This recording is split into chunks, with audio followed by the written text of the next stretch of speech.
Primero, buenos días a todos los que están presentes acá y también en la parte virtual. Para mí es un placer enorme presentarles al doctor Mario Gallardo. Él se doctoró en física en el año 1968 en la Universidad Nacional de La Plata, fue investigador de CONICET y es dueño de una vasta trayectoria científica. Es uno de los pioneros en el desarrollo de la física del láser en Argentina, principalmente por sus más de 100 trabajos y contribuciones en el área de láseres gaseosos y espectroscopía atómica. Asimismo, desde 1968, cosechó una larga trayectoria docente de investigación en facultades de Ciencias Exactas e Ingeniería de la Universidad Nacional de La Plata. Fue miembro fundador de este instituto, ¿sí?, del Centro de Investigaciones Ópticas, del cual también fue vicedirector y director entre los años 1977 y 1992, y luego desde el 92 al 2004, respectivamente. Mario fue, además, un verdadero maestro para muchos jóvenes estudiantes, becarios y tesistas, a los cuales estimuló y apoyó. Entre sus habilidades, además de ser un excelente y destacado físico experimental, actualmente es un entusiasta escritor de cuentos y novelas policiales y de ciencia ficción. Hoy, el doctor Mario nos va a dar un seminario hoy sobre el último láser. Bueno, muchas gracias. Bueno, muchas gracias a ustedes por estar aquí. Y el último láser, cuando empecé a mirar esto, con el título, el título de un tango, lo iba a escribir en un pentagrama, clave de sol, clave de do ahí, pero no se pudo hacer. Vamos a dejarlo con la música y vamos a empezar bien. Esto comienza en Suecia, en el año 1966, con una idea básica que duró como 60 años, dura hasta ahora. La carga de un capacitor que se descarga por medio de una llave rápida a través de un tubo capilar con electrodo en sus extremos, y esto describe fielmente la simple operación usada para generar un plasma gaseoso requerido para obtener radiación láser. Señores, esto duró toda una vida. Así fue siempre. Y de aquí nació el último láser, por lo menos la idea inicial. Bien, empieza. Yo estaba becado en Lund, Suecia, por una beca que se le daba aquí a la gente del Departamento de Física y a muchos países subdesarrollados o en desarrollo más o menos, y los suecos becaban. Había más o menos unos 25 becarios ese año ahí, y esto empieza en Uppsala, pero nos trasladamos a Lund, donde está el profesor que nos va a dirigir, el doctor Bocastro. Vamos también con otro argentino, llamado Osvaldo Andrade, lamentablemente fallecido, estuvo aquí en el museo, un gran físico, muy particular, pero un gran físico. Y ahí fuimos y comenzamos a armar esto que está descrito aquí. Andrade decía que había que llevar un cuaderno de bitácora y acá está todo escrito, cómo empezó. Se empezó a cargar el circuito y a las 10 horas, 40 minutos del día 20 de octubre de 1966, en Lund, Suecia, aparece el láser de nitrógeno molecular. Parecía nada, pero para ese elemento, nosotros estábamos en un lugar que había sido una escuela técnica, la Tekniska Högskolan i Lund, mis suecos bárbaros, y el laboratorio de física de esa escuela se iba transformando en el laboratorio de física de la Facultad de Lund, iba creciendo, y ahí en ese lugar esperamos este láser, ese día. Pero es importante, porque este láser fue el primero que se hizo en Lund. Y años más tarde, al año siguiente se creó, ahí en ese mismo lugar donde se empezó con este primer láser, el Laser Lund Center, que hoy es un gran centro que estuvo durante como 50 años dirigiendo un grupo de 25 laboratorios europeos, era la cabeza de eso, y partió de eso. 50 años después, cuando se festejaban los 50 años de ese laboratorio, sacaron esa foto en colores, que decía la persona que había hecho el primer láser, que era yo, que no había sido yo solo, había estado mi amigo el Quincón Andrade, así lo llamaban. Y esta es la foto del primer láser de Lund, famosa. Y no estaba así, estaba en colores, en internet, ahí estaba Gallardo de eso. Ese primer láser, lamentablemente, este señor que dirigía era un espectroscopista conocido, pero malhumorado, famoso pero malhumorado, y ya se había peleado con mi amigo el Quincón Andrade. Entonces, este trabajo podría haber sido el primer trabajo de nitrógeno que había. Nosotros después seguimos, pero este podría haber sido el primer trabajo. Eso fue una letra chiquitita. Nosotros perdimos el tiempo, este señor perdió el tiempo con cosas y no lo publicó, y 2 meses después, el National Bureau of Standards, el laboratorio, que tiene un laboratorio en NASA, sacó el primer láser de nitrógeno. Eso hizo que mi amigo se peleara con este señor, y yo rescaté, como siempre quedándome ahí en la cola. Yo era un joven verde en esas cosas del láser, y ahí quedó. Pero sacamos una pequeña letra que para mí era como un triunfo maravilloso. Bien.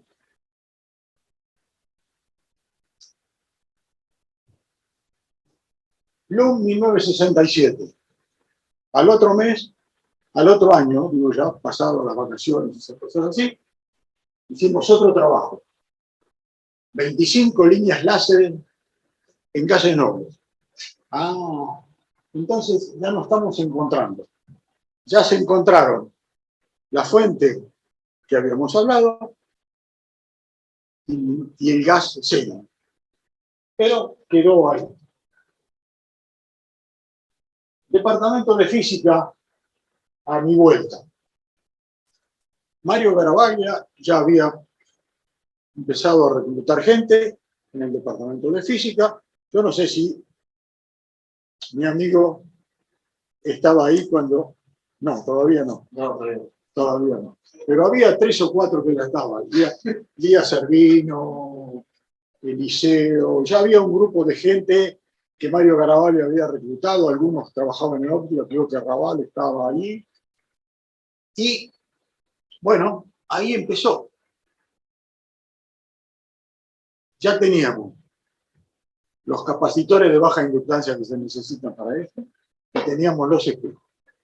Nos habíamos traído de Suecia, Garavaglia en el 63 y yo en el 66, nos trajimos eso ahí y se armó el primer láser de nitrógeno. Éramos muy pobres. Eso que armamos venía con un certificado de pobreza puesto al lado ahí, y era terrible, colgaban las cosas en el techo, ¿no? Pero hicimos un láser de nitrógeno. Y ahí empezamos a trabajar. Y ahí vimos todos los que faltaban de los trabajos que no habíamos hecho, que sí teníamos nosotros, que no tenían los del National Bureau of Standards. Así que empezamos a trabajar. Y el láser, ¿cuántos años duró la tarea con el láser de nitrógeno? Muchos años. Aprendimos a medir, aprendimos a fotografiar. Porque nosotros no sabíamos nada de lo que habíamos hecho ya, pero nada más. Así que el láser del nitrógeno fue una prueba para nosotros. ¿Sí? El aprender a medir quiere decir que nosotros que teníamos en el departamento de física un comparador para medir, el observatorio tenía un bueno electrónico. Nuestras medidas en nitrógeno tenían un error en el tercer decimal de Armstrong, 10 a la menos 13 de metro. No cualquiera mide eso. Entonces sabíamos todas estas cosas. Era muy importante todo esto porque si no teníamos muchos elementos, teníamos gente que empezaba a trabajar ahí y a trabajar. Ya que en el láser de nitrógeno hicimos trabajo hasta que llegamos acá, ¿no? Chinca sabe de eso, que trabajó en estas cosas. O sea que hubiéramos sido los dueños del... Si todo el grupo de aquí del CIOP hubiera estado en Luna en 1966, con Garabal a la cabeza y todo esto, hubiéramos sido... En cambio acá, bueno, pero hicimos el láser de nitrógeno. Bien. Seguimos avanzando en todas estas cosas y llegamos al año 1969. Aquí hay dos cosas fundamentales. Garavaglia era secretario de la AFA y se cumplían los 25 años de la Asociación Física de los Físicos. Y se hizo una gran fiesta en La Plata, en el Hotel Provincial, y ahí llegaron grandes figuras del mundo llegaron a esa. Y nosotros ya teníamos el láser de cero. El último láser estaba ya empezando a andar. Federico Westerkamp le donó al CIOP algo maravilloso, un balón de seno espectroscópicamente puro. Señores, eso fue una maravilla, porque ahí empezó la vida del láser de seno. En 1969. Esa gente que estaba ahí, varios de los que estaban ahí, el autor del láser de Ergón, ¿cómo se llamaba? Lo tengo por acá. ¿Cómo se llamaba el que hizo el láser de Ergón? El Ergón.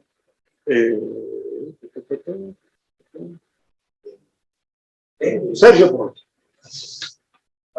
Sergio Porto vino acá y conversaba con nosotros y nos daba, cuando estaba toda la gente, el festejo de los 25 años.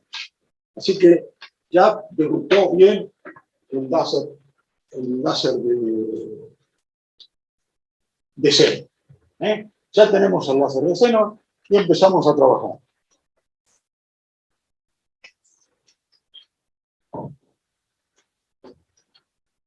El láser tenía,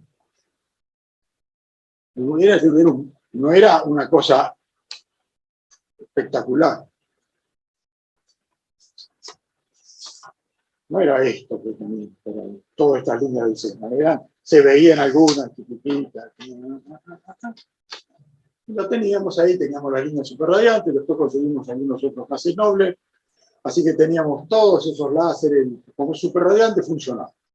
Teníamos ahí. Pero nosotros recién estábamos empezando. Entonces, ¿qué pasó?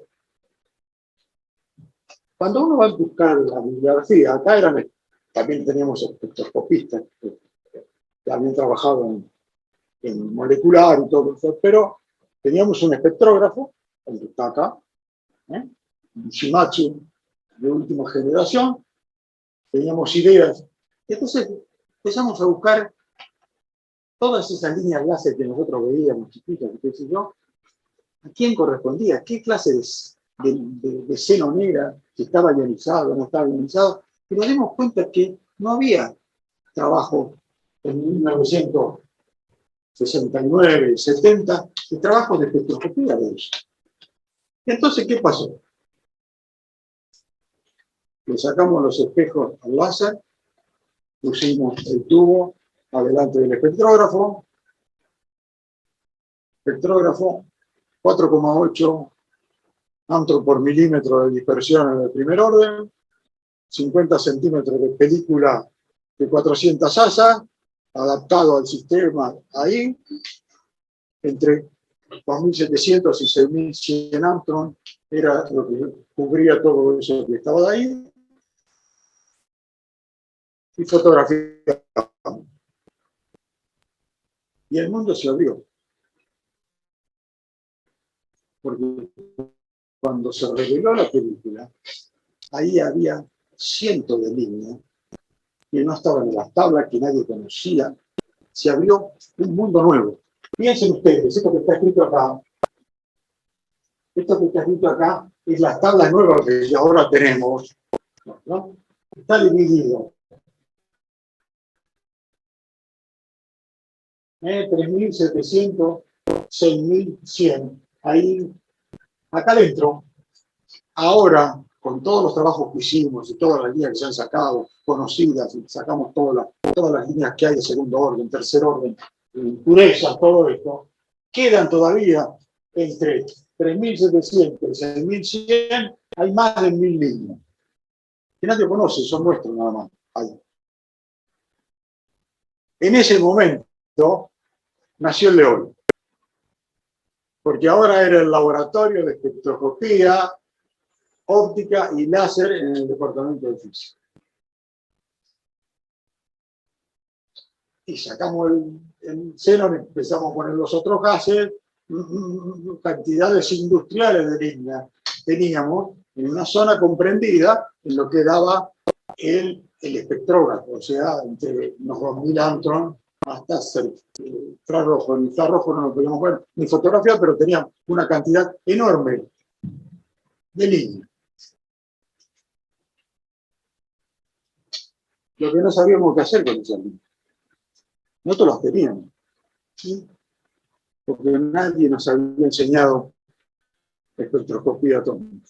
Ya algunos del CIOP masón, por ejemplo, la había Suecia, ¿no? Y en 1973, ya avanzado todo esto, llegó Willy Person a enseñarnos. Willy Person era un físico conocido del grupo de espectroscopía de Lund, donde trabajaba como jefe Bennett Lenz, uno de los grandes de la espectroscopía, y este señor nos enseñó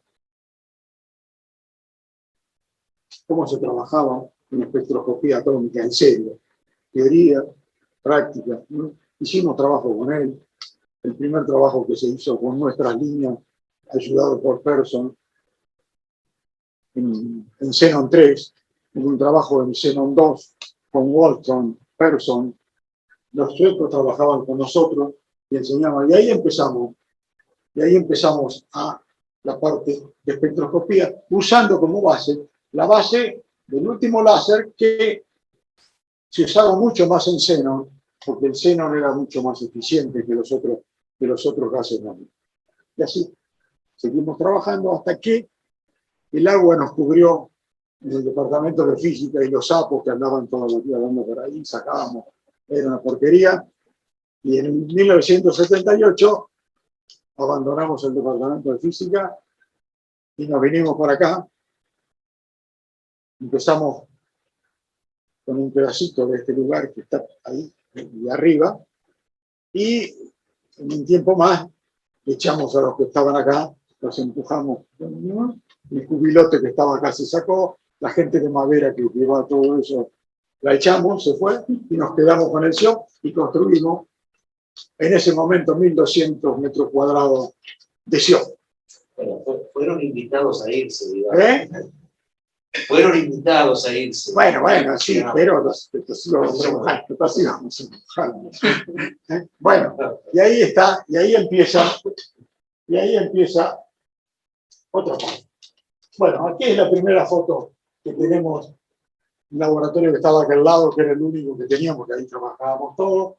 Ahí empezó a operar el nuevo láser de xenón, que estaba acá. Ya si ven ahí, acá por acá, ya tenemos más capacitores, ya está la electrónica, esto ya parece un laboratorio. No era el que teníamos en La Plata, sino que está acá. Bien, y entonces comienza a trabajar con el láser de xenón. Y acá empieza uno de los grandes avances. El tubo nuevo, mucho más grande, ¿no? ya tiene la cubierta metálica para que el curso sea lo más ampliamente posible, espejo, los electrodos cubiertos con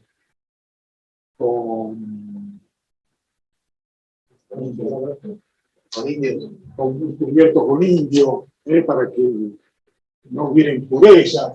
Esto fue un gran avance. Este tubo que habíamos diseñado fue un gran avance para nuestro trabajo. Y entonces seguíamos trabajando en la parte de espectroscopía, porque teníamos material, qué sé yo, pero muy limitado. Entonces, un día, tendríamos que haber sacado la foto, traído la foto de Reina con Guillemot acá.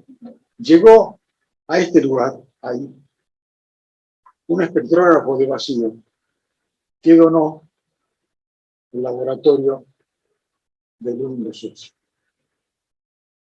Y ahora sí, el mundo ya se abrió para nosotros. Eso fue. Fíjense que el aparato que llegó acá llegó hasta en vacío. Hasta en vacío llegó. Entonces, eso, pasábamos de los 2000 angstrom, empezábamos a entrar en una zona que el espectrógrafo común no podía, tenía que trabajarse en vacío. Bien. Primero, ese aparato tenía una ventana. Entonces se limitaba la salida. Se armó todo un sistema, ¿sí?, para poder trabajar más todavía con ese tubo y con todas estas cosas. Y el láser comenzó a dar su fruto, porque con esa fuente nueva ahora, habíamos empezado en 3 nanofarads allá en el tiempo. Pasamos a 10, pasamos a 20, pasamos a 50, llegamos a 100. Ya en los últimos tiempos acá era 200 nanofarads. Y entonces comenzamos a trabajar en esto, y trabajos muy especiales, por la sencilla razón de que ese láser podía ser guiado a la enseñanza. Acá teníamos desde el año 83, el siglo pasado, el curso LOI, famoso curso, al que llegaron gente de Latinoamérica, brasileños, colombianos sobre todo, pero de todas partes, de aquí también, porque este láser enseñaba, tenía cosas fundamentales. Este trabajo que hicimos con Reina y con la Kidara, hay que hacer un homenaje. Aníbal Laquidara, Polo Laquidara para los amigos, fue más o menos como el regalo que tuvimos del SENA, porque fue alguien que, Polo, mirá que tenemos que hacer, y entonces Polo hacía, construía, teníamos todas estas cosas. Bueno, entonces, este trabajo fue muy bien recibido en Brasil, la revista brasilera de enseñanza de la física. Le mandamos todo esto con todos los circuitos, con todas las cosas, y los brasileños estaban enloquecidos con eso, porque nos llamaban, nos pedían que le mandáramos información, y va a ser pulsado multiónico, y a partir de eso es la física moderna. ¿Por qué? Porque nosotros podíamos hacer, por ejemplo, espectroscopía resuelta en tiempo, porque los iones salían a distintos tiempos. Hicimos un aparato para hacer efecto Zeeman pulsado, cosa que nadie había hecho. En el departamento de física hay un sistema que pasa la corriente, una cosa. Nosotros no podíamos hacer eso. Entonces, podemos hacer una fuente que dure un tiempo largo y adentro de eso ponemos el pulso nuestro de 40 nanosegundos. Sí, dijo Polo. Entonces hicimos efecto Zeeman pulsado. En Brasil había algunos que me escribían, me decían, ¿cómo usted lo quiere en esto? No puede ser, pulsado, ¿cómo está? Una fuentecita chiquitita, lo metíamos ahí adentro y salían las cosas que la espectroscopía decía que tenían que salir. Era cosa muy interesante, toda esta cosa. Y de ese láser, aquí hay un trabajo fundamental. Excitación, ion y xenonlas.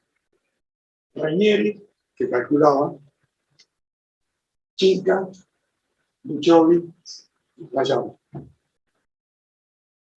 Un trabajo espectacular sobre donde se pone de manifiesto que la teoría, Mónica decía, porque los pulsos que salían, por ejemplo, había algunos que tenían doble, el pulso del láser de centro. Y ahí toda la teoría, Mónica calculaba, estaba un chico, Sobral, que fue la tesis de Sobral, un pibe muy especial, era un fenómeno, tenía una cabeza, pero había que aguantarlo. Era bravo, no era sencillo.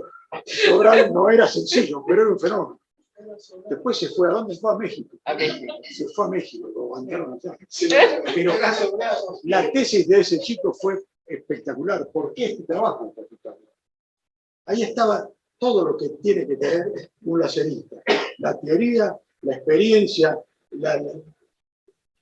ver qué es lo que dice una cosa y la otra, y compaginar todo. Un trabajo que salió en la Play Optima. Y triple de cuánto electrón. En el 99. Pero fue una maravilla.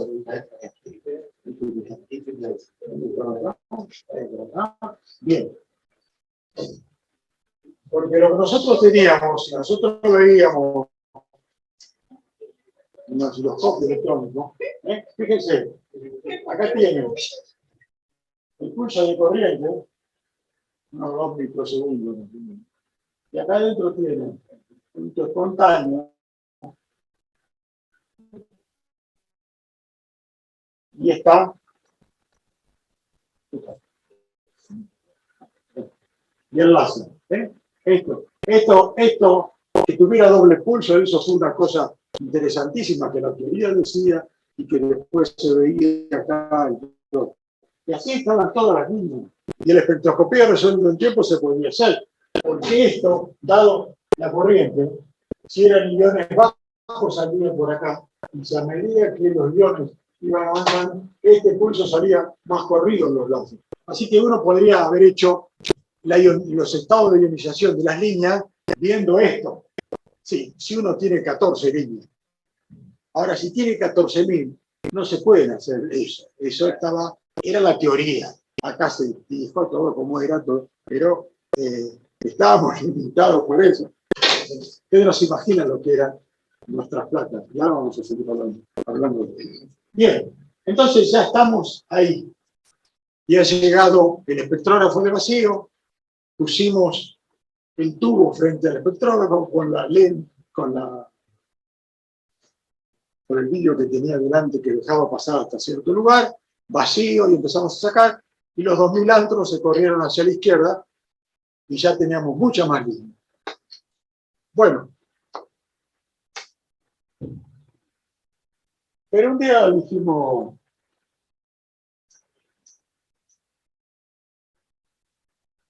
acá está, este es el espectrógrafo vacío que ahora está puesto ahí adentro. En principio, esto estaba en el tubo.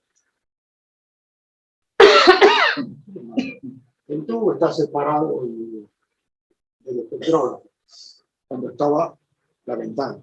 Pero después, la gente quiso correrse más allá, que fuera todo el vacío. Colocar el tubo directamente, sin ventana, sin nada. El electrodo principal estaba a la izquierda, el electrodo de tierra estaba cerca, y ahí Pero en estos momentos que estábamos trabajando acá, con 200 nanofaradios en la fuente, cargado más o menos 24.000 volts, por el tubo pasaban 5 kiloamperes en cada pulso. Muy lindo, lo pusimos todo y lo chupamos ahí. Al primer chispazo voló todo. Porque nosotros, sí, muy lindo, sí. La luz pasaba, pero pasaban también los iones. Y esto es todo hierro. Ese aparato es una fuente. Y ahí, los diodos de estas cosas volaban por el aire. Y entonces ahí teníamos acá el laboratorio electrónico que manejaba el ingeniero Laquidara con mucha gente. Bueno, tuvieron que trabajar mucho tiempo, pero la cosa no funcionaba. Pero siempre aparece alguien, un amigo de Xinca que se llamaba, que trabajaba, que fue de las grillas. Otro amigo mío. ¿Cuántos amigos? ¿No te acordás? Trabajaba con vos. Acá vino, era de Citefa, que nos dijo que había que poner grillas. Ah, no. Mancini. El tanto Mancini. Ese señor que está acá dijo, no, lo que ustedes tienen que poner acá adelante, a la salida del tubo cuando está ahí, tienen que poner grillas, cosas que los iones se abran, salgan y no vayan adentro. Y fue maravilloso, porque ahora sí, todo esto, el tubo y todo, se le ponía un poquitito de xenón, entraba, todo estaba en xenón, no era vacío, pero estaba, la presión era muy, muy baja, y entonces sí empezamos. Y entonces, esto se transformó con esta gente que está acá. Este que era el grupo de espectroscopía que estábamos allá, que todavía tenía algunos pelos ahí. Reina,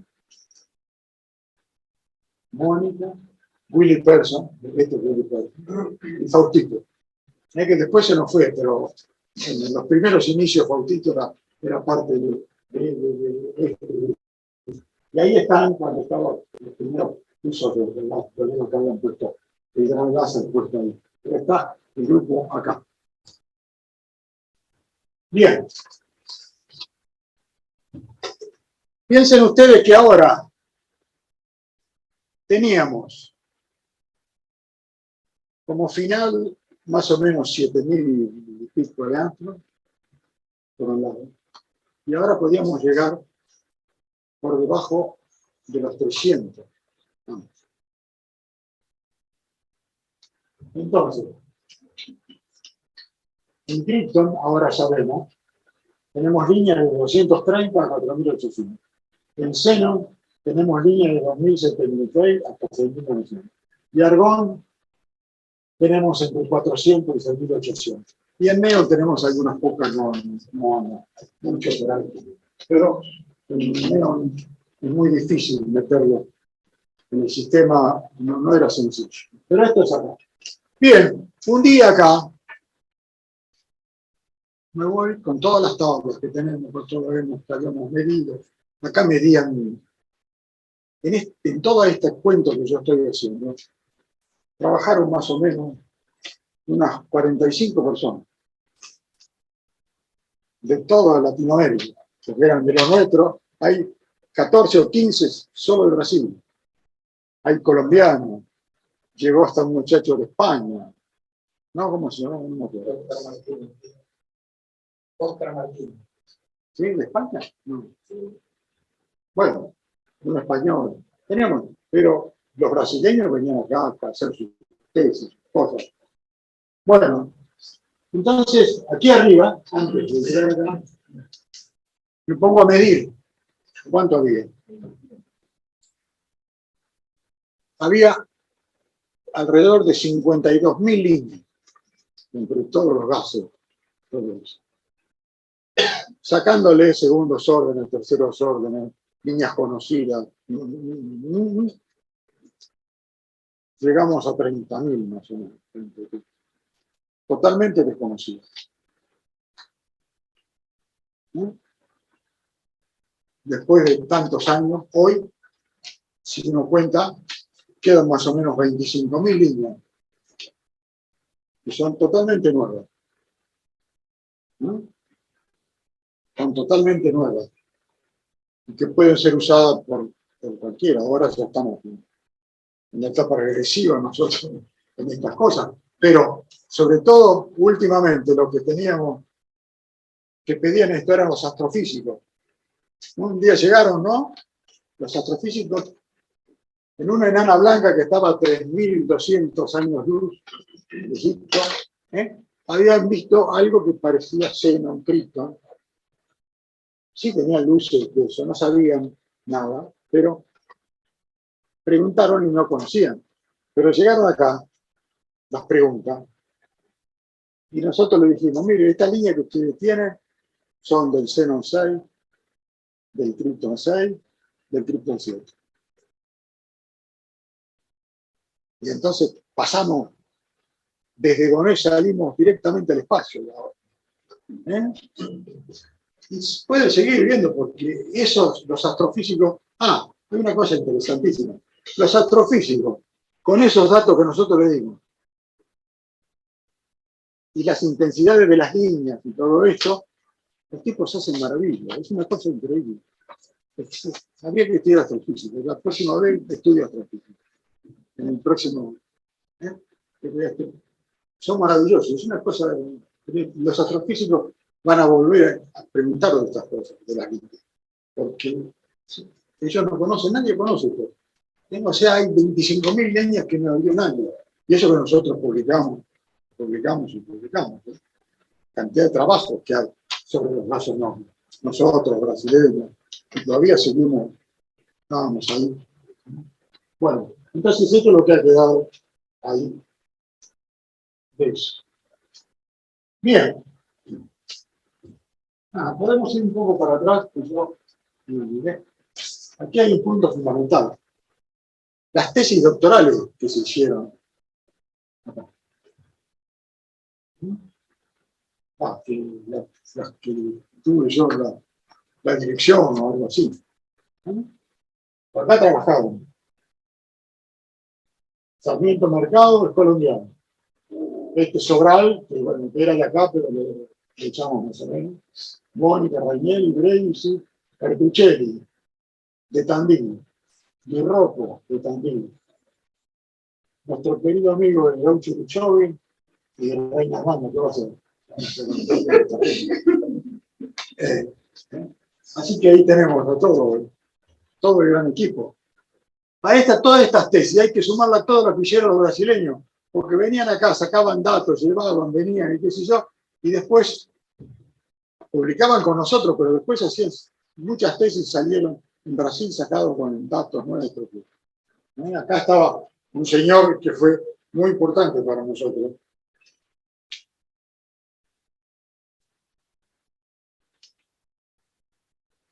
que fue Antonio Trigueiro.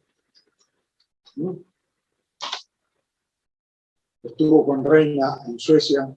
Reina aprendió mucho de Trigueiro porque Trigueiro había estado trabajando mucho tiempo ahí. Hicieron trabajos en estricto que todavía entran dentro de nuestros datos. Eso fue una figura. Pagan ahora que lo tenemos que Campín, o sea, gente de Campín, Niterol. Toda esa gente era colombiano y que ahora es una estrella de estas cosas. Aprendió bastante acá, porque se fue allá y hizo un laboratorio que es maravilloso. Todo el mundo lo reconoce. Bueno, entonces,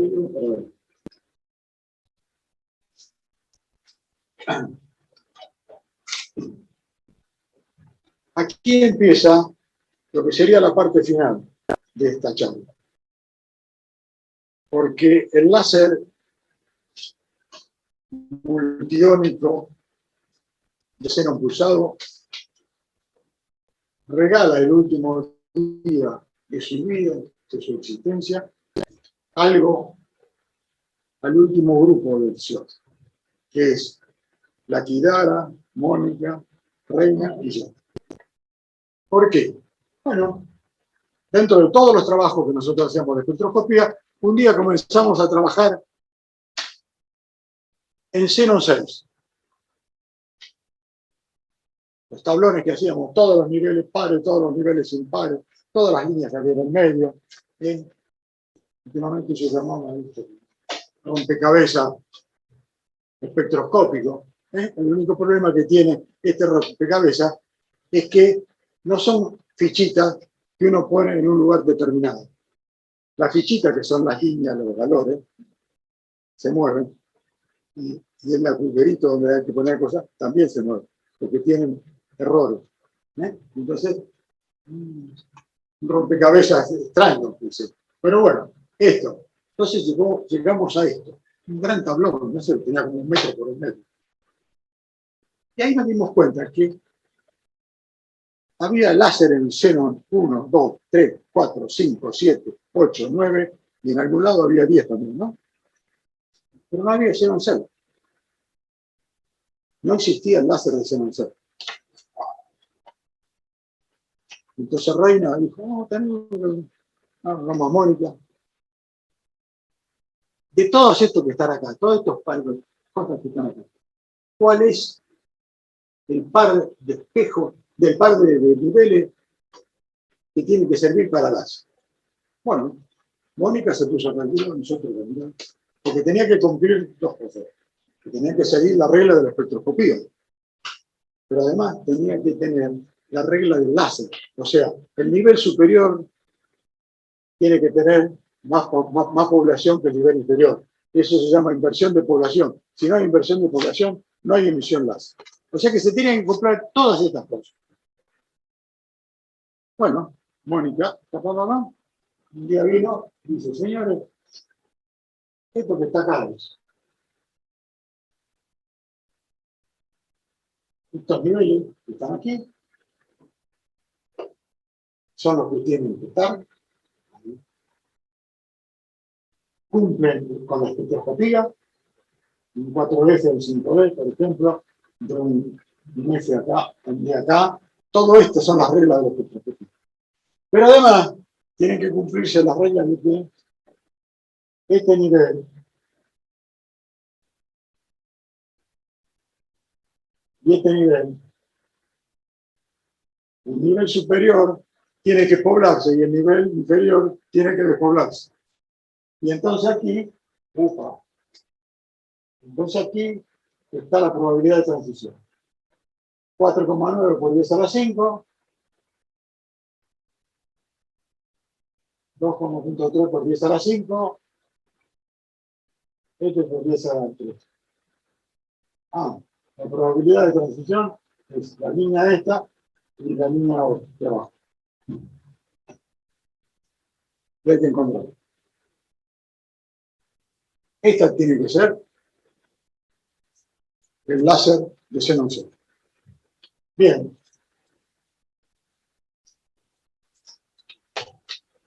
Llegaron unos jóvenes de Mar del Plata, que nosotros íbamos con Reina a trabajar con ellos, y los pusimos a trabajar. Ante todo, yo había inventado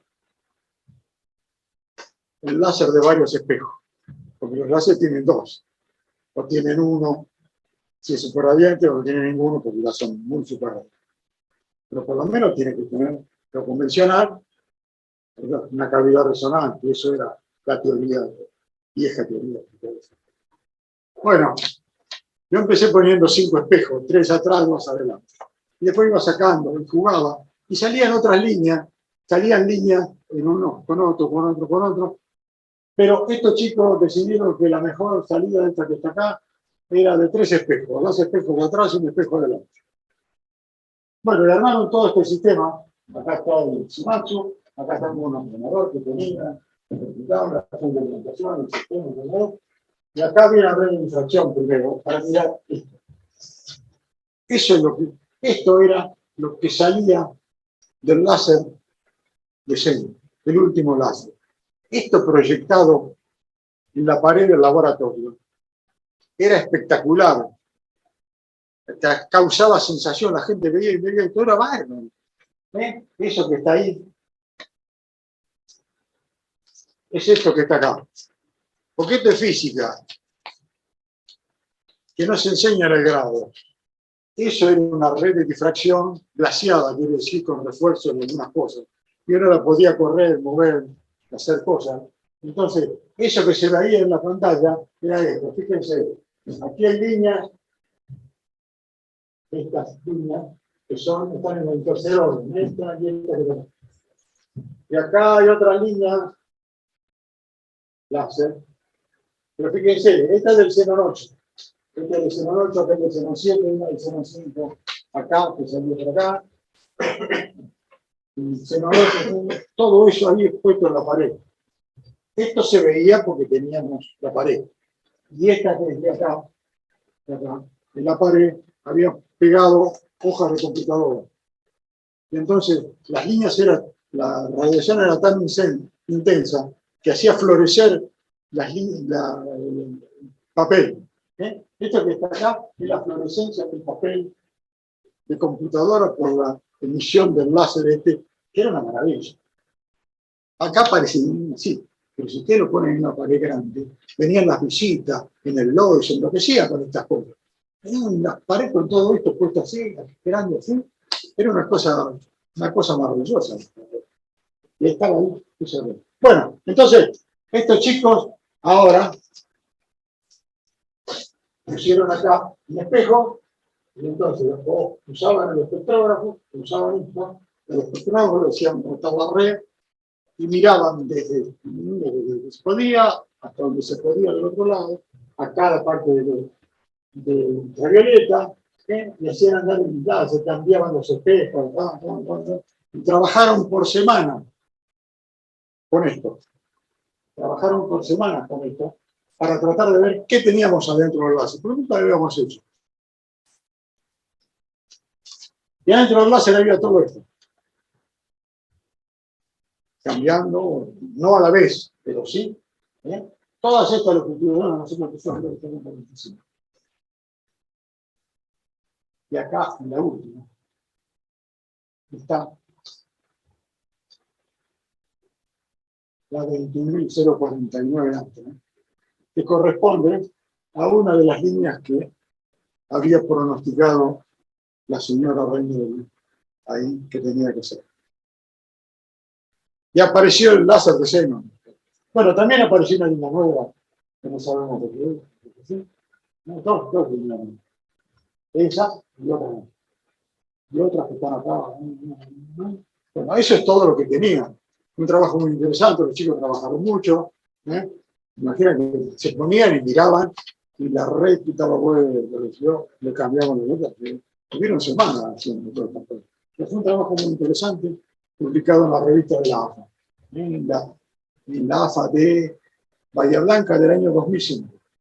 Se publicó toda esta información, los chicos podían discutir con la gente, estaban chochos con este trabajo. Pero faltaba una. Faltaba una línea.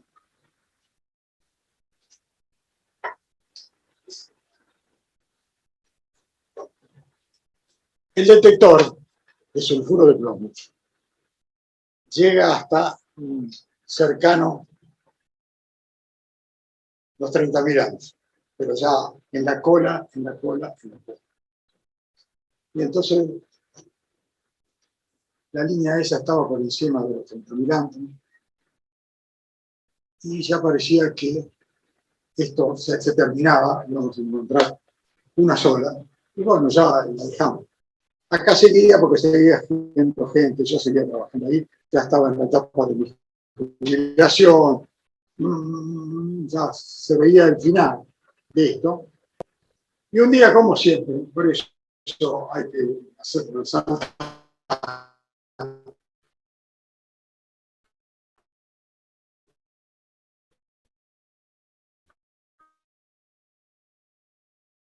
que se podía poner aire líquido.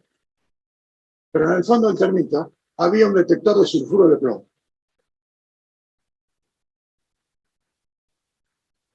dijo, esto no sé, pero tendría que llegar porque pasando esto, pero bueno, mirá que ya probaste con el... Ustedes traten de probar. Bueno, y probamos, pero por meses. Creo que varios meses, entonces así. Yo podía poner las cosas, las líneas, ya la rutina de poner la red, moverla, y ver, porque siempre tenía el detector de sulfuro de plomo. Pero esta vez el detector de sulfuro de plomo estaba para abajo, o sea que la radiación que uno la veía así, tenía que doblarla después y meterla acá. Eso uno perdía eficiencia, perdía calidad en la medida, ¿no? Pero yo probaba. Y ya estaba yo en el día final, una cosa así, ya venía, era deportivo ya que yo tenía, y probaba. Y un día la niña apareció una línea en ese lugar, que eran alrededor de los 33.000 amplios, por la sencilla razón de ponemos 33.000 amplios porque ya ahí no se podía precisar exactamente porque había que mirar abajo, ¿no? Entonces lo probé varias veces, a ver la escalera, cuando podía subir la escalera, y me fui al amigo Reina y le digo, mira, ahí salió la línea. Oh, Reina salió un tiro para acá, y fuimos allá abajo y volvimos a probar, y qué sé yo, y señores, el último láser nos regaló eso, la última línea de láser. Que ninguna de las dos, sí, en eso de hicieron los chicos, se publicó en el análisis, pero la última no la publicamos, era para nosotros. ¿Qué publicar? ¿Quién se va a dar cuenta de que era para nosotros eso? Algo que lo habíamos buscado. Y entonces el cuarteto se regocijó con esto. Por eso fue un regalo. Eso fue el último regalo del último láser en el último día. ¿Por qué? Porque acá estaba el último láser que habíamos armado. Ya se habían llevado el espectrógrafo que estaba acá, entonces sacamos todo esto. Acá estaban las bombas, la bomba tuvo molecular, todo esto. El láser está operando ahí. Y yo estoy para apretar el botón y dar la zurda. Y entonces, dimos la zurda. Y ahí estaba. Y ahí. Y se apagó. Y ahí terminó la vida del láser. Con el regalo, el último láser, salió ahí. Apagué, cerré todo, de arriba, agarré las cosas y, silbando el tango Adiós muchacho, Gallardo abandonó el show. Señores, muchas gracias. Bueno, primero agradecerle nuevamente a Mario por su disponibilidad siempre para contarnos estas historias maravillosas, desde los científicos del CIOP, por supuesto. Para cualquiera queda abierta en este momento el espacio de preguntas, cualquier comentario que le quieran hacer, alguna pregunta. Sí, Daniel. Mario, esa línea,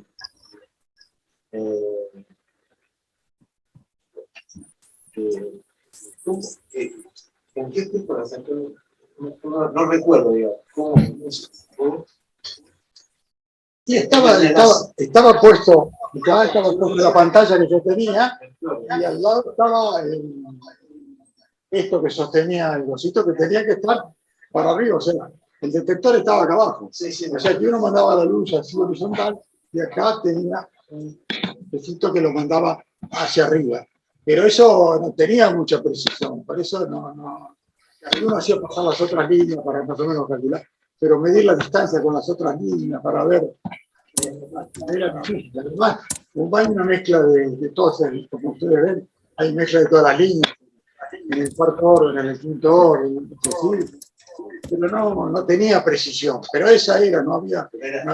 Además, por ahí era una línea intensa, por ahí era intensa, pero debía ser el cola, porque ya moría en frío, moría en 30. Y esto la hizo correr un poco más porque acá ya realmente estaba en frío, en serio. Así que el detector detectó eso ahí en esa punta. Y lo probamos 10 veces con Reina. Yo lo había probado ya y lo probamos a ver. No podíamos poner una pavada ahí. No era otra cosa. Tenía que ser eso que estaba ahí, porque además estaba calculado que más o menos estaba ahí. Pues nosotros todavía estábamos haciendo la espectroscopía del xenón 6. De ahí salió. Pero cumplió todos los que dice la ley. 30.000 años. 30.000 años. 33.000 años. El error no te puedo decir. Puede ser 50 antros para un lado, 50 antros para otro lado, o más todavía. Pero estaba ahí, no había vuelto, uno no podía enfocar o cosas así, era una cosa muy difícil el sistema, porque tenía que ir de abajo. Además, si todo tenía que ir de abajo, las otras líneas teníamos que mirarla, era muy difícil determinar exactamente cuál era la línea, pero que era la línea esa, seguro. Pero como no fue publicado, era un agasajo a nosotros. Bueno, doy acá la palabra a la gente que está en la virtualidad conectada, le envían saludos desde Brasil, está conectado Eliel, Fabio Borges, Emerson López, ¿sí? Le envían saludos y muchas gracias por la presentación. Eliel, si te querés activar el micrófono, acá te podemos escuchar. Bueno, estaban saludando ahí por la pantalla. Pero bueno, ahí estaban conectados. No sé si tienen alguna pregunta para hacerle. No, tranquilo. Va a escribir, dice Eliel. Va a escribir. A ver, vamos a esperar. Si tienen algún otro comentario por acá, mientras. Si no pueden mandar un mail. Sí, también. Sí. No sé qué le va a escribir. mogallardo38@gmail.com. Fabio tiene activado el micrófono, no sé si quiere hacer alguna pregunta. Un saludo a todos. Eu estou acá de vacaciones, pero não podia perder a charla de Gallardo. Bueno, muchas gracias. Gracias, amigo. No sé si alguien más tiene algún comentario acá en la sala. Quería en la sala de virtual. Hola, Jessy. Y hola, Lucy. Sí, quería mandarle un beso especial a Mario. No puedo escribir, no sé por qué, no sé.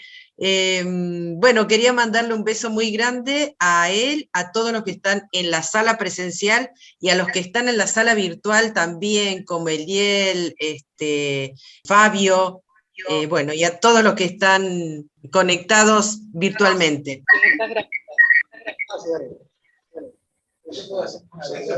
Sí, claro, claro. Espontánea, porque eso es, estamos hablando de láser. Pero estos trabajos fueron importantes porque durante muchos años el láser de Xenon funcionó fundamentalmente con líneas de Xenon 5. Xenon 5 significa Xenon 4 veces delizado.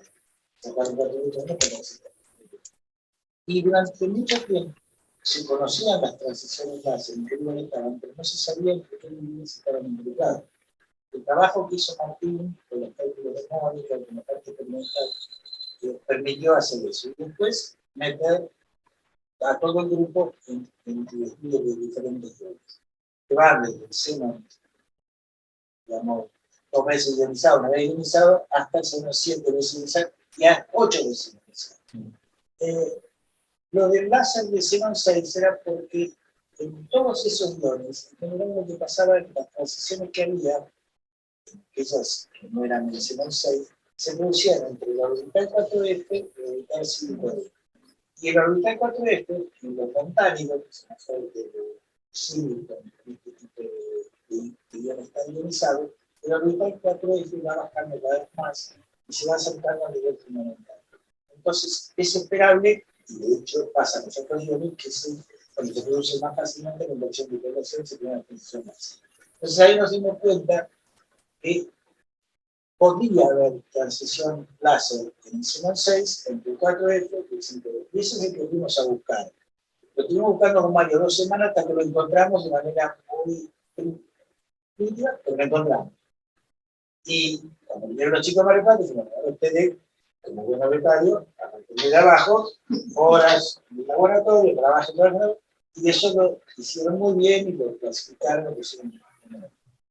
La otra cosa importante que creo que es interesante comentar es que toda esta física experimental de muchos años, en donde Mario fue el líder de todo eso, de habilidades experimentales de la tecnología, permitió utilizar una fuentecita así, un metro, eso, de carga de capacitores de pocos nanofarados, que permitían obtener grados de ionización equivalentes a un Theta Pinch, que es una máquina proveniente de las primeras épocas de la fusión y de fusión nuclear. Yo trabajé con esos de charracos infernales, una habitación, capacitores de varios. Estamos hablando de kilofarados, microfarados, perdón. Entonces, esa fuentecita se logró optimizar para obtener los mismos grados de ionización, y eso es, porque me tocó vivirlo afuera, en distintos congresos que presentaron trabajo, que la gente del exterior lo reconoce como una habilidad y algo que se desarrolló acá, muy particularmente, realmente lo valoran mucho, el reconocimiento que tuve mucho tiempo por esas cosas. Yo creo que fue tal vez el último grupo, que hizo física de laboratorio con fierro, de alguna manera donde nos tuvo que engrasar las manos y hacer una física distinta. Hoy día las cosas han cambiado, las cuestiones económicas han hecho que sea prácticamente imposible para nosotros en muchos rangos trabajar porque no tenemos forma de competir con eso. Y eso partió del primer día, porque cuando yo llegué en 1958 al departamento de física, yo era técnico mecánico, yo sabía manejar tornos de la escuela industrial, todas esas cosas. Trabajaba en un banco, había dejado todo eso. Entonces llegué ahí y me senté en el aula chica del departamento de física, ahí donde estaban todos los compañeros, y me senté al lado de un cepillo, que es lo máximo que teníamos. También estaba Solivere, que era mucho,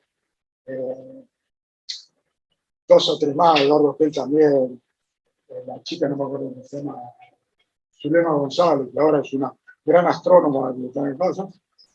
Y yo, después de 2 o 3 días de estar ahí al lado de esos señores grandes, ya, porque claro, yo venía del industrial, de estudiar de noche, los últimos años, venía medio en calidad libre.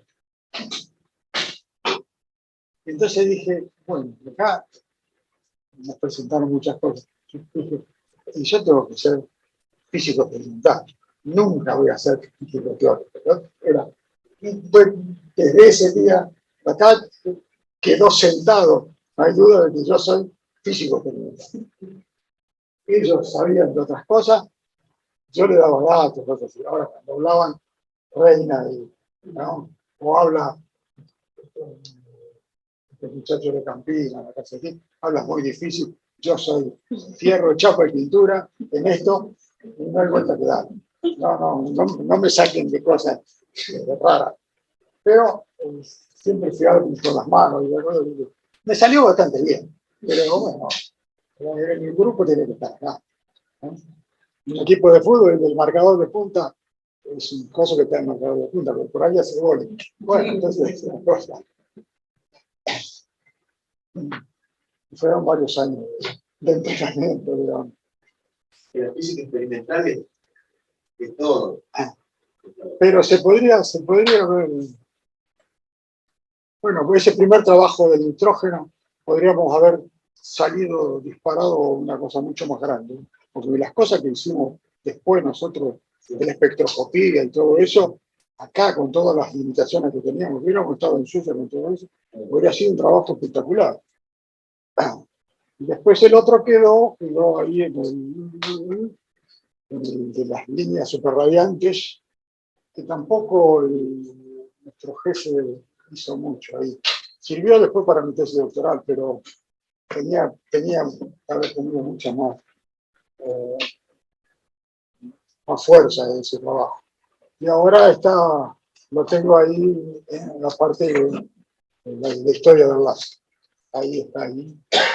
La historia del láser sigue todavía cambiando, ¿no? Porque encontré trabajos del inicio de la cosa. Después de Maiman vino el láser de helio-neo. Y el láser de helio-neo,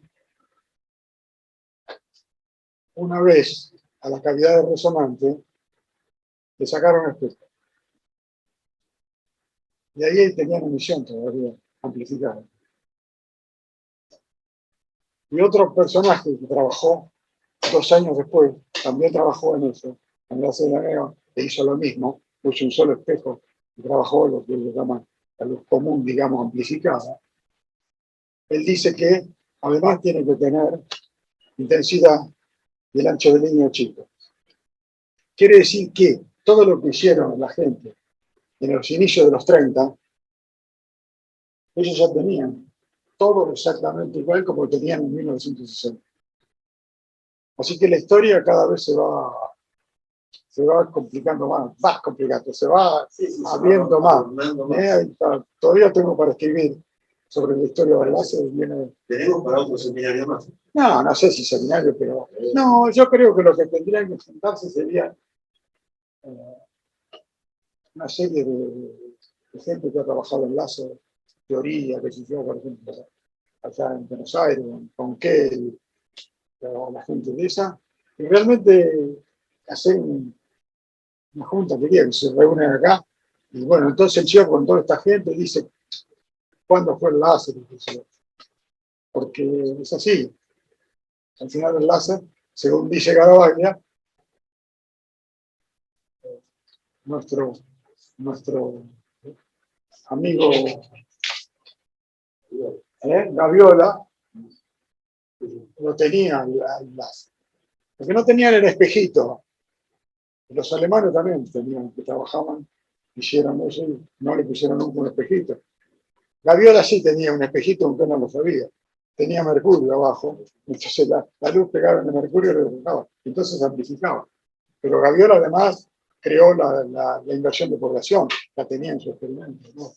Eso sería interesante porque realmente como un tratado de física teórica y física experimental. Sería interesante juntar que ahora que se hacen reuniones de temas y que venimos acá, ponemos todas las máquinas estas y la gente discute con la gente de afuera.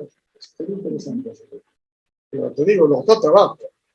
El tipo que inventó el avión, que fue la cosa más maravillosa que apareció, mucho mejor que la de Maiman, que sí, sacó esa cosita ahí, pero después no sirvió para nada. El de Leoneo, sí, fue el láser más vendido del universo. Además, este mismo señor dijo que 4 años antes de que llegara el láser, dijo que iba a haber un más en el espacio, que no tenía espejo. Y el tipo dijo, voy a predecir. 9 años después, pum, salió, encontraron masa en el espacio. Así que Maiman sí fue la Naciones Unidas que sacó ese coso que puso el día de la luz, con el trabajo de Maiman. Yo estoy totalmente en desacuerdo, ya le escribí y todo, nadie me contestó, pero bueno, no me interesa. Ese día de la luz no existe. No. Si además le agrega que además de hacer el primer láser, es la primera vez que se vio emisión estimulada, ya el error es, ni idea tienen de lo que es el cosa. Pero no me dieron mucho por eso. Bueno, señores, gracias.